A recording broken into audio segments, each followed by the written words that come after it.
friends, this is Caly. Thanks so much for joining me today. I am sharing a watercolor card using this new beautiful background stamp called Delicate Outline Flowers. We have the Delicate Flower stamp set, which is a beautiful stamp set with lots of different floral arrangements, but this one is a full background and it is on red rubber. So I have taken the foam insert out of my MISTI so that I can use the red rubber stamp and stamp on some watercolor cardstock. I'm using Lawn Fawn Jellyfish ink as my favorite no-line ink color. It's a hybrid ink, so it'll work well with Copics and watercolor. So I've stamped it several times. I didn't exactly show that, but I wanted to save you the time because we're going to show you some real-time watercoloring here.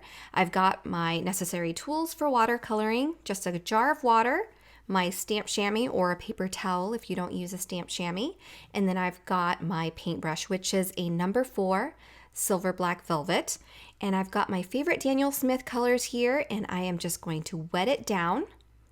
I'm using my stamp chamois to remove any excess water that I don't want to use.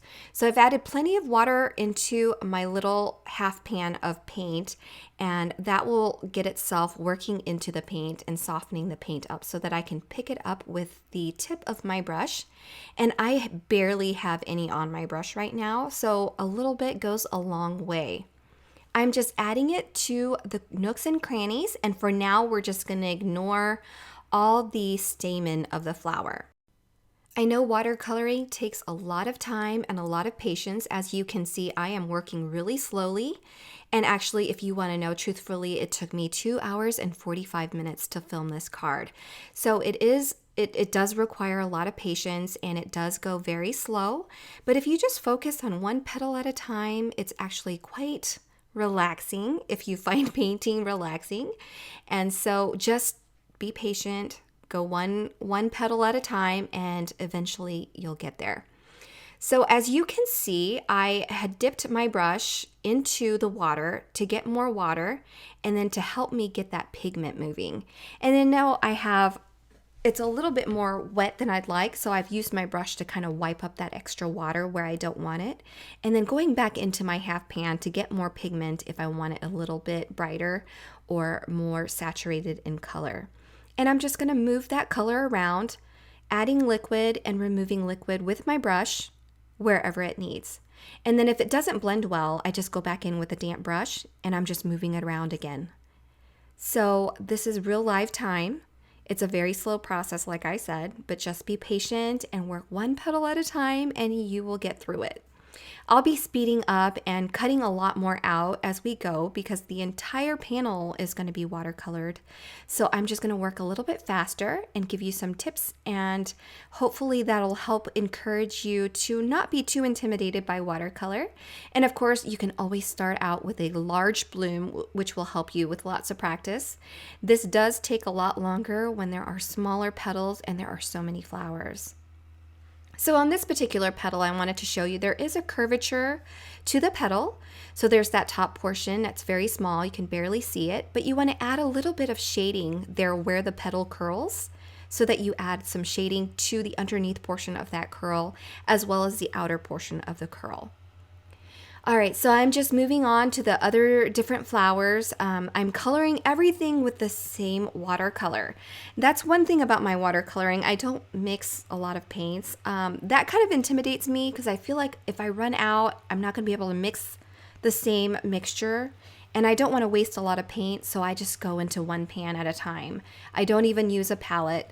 I know a lot of people do it a little bit differently, but this is just my personal preference, and I hope you find it helpful. I really enjoy watercoloring this way. It's low stress for me, and I don't have to worry about cleaning up a big mess. I'm quite particular with my watercolors staying super clean, so that's just me.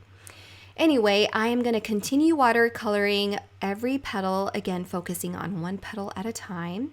And then once we get done with all of the flowers, we're going to go ahead and work on those centers. I am mixing in some black Payne's Gray here, and then adding a bit of Indian yellow to the center of those flowers.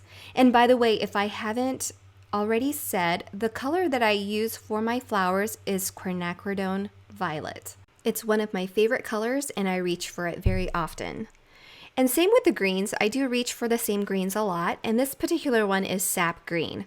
And we're just going to focus again on one leaf at a time. On the stems, I used a lot of paint, but I made sure that my paint was neither too dry or too wet. It draws a line a lot better, and you can always practice on a separate piece of paper if you'd like to make sure that it flows well for a line. And then for each leaf, I view each leaf as 2 petals. So I will shade the bottom of one half and then shade the other half, and I think that that will make it a lot easier. So a little over 2 hours later, we have this beautiful watercolored panel, and typically it does take me a lot longer. I really tried to watercolor fast for this video. I have a Tombow mono drawing pen here. It's the 0.3 size, and I'm just going back in and adding those details on the stamen. And it doesn't have to be perfect, but you get the same idea. I have the stamp to my left to kind of guide me with what it should look like or where the stamen should go. So after I've added all the details back in, it kind of gives your panel a bit more interest. I've die cut a stitched rectangle stitching decorative border around my card panel, and I'm attaching it with foam tape to a piece of fog cardstock. It's just like a grayish color, gray and beige. And now we have this You Are Enough die, and it is new from the rainbow release as well. I've die cut the halo using vellum, and I'm going to die cut the sentiment using black cardstock, and then I'm just going to attach some tape runner to the back to adhere them all together.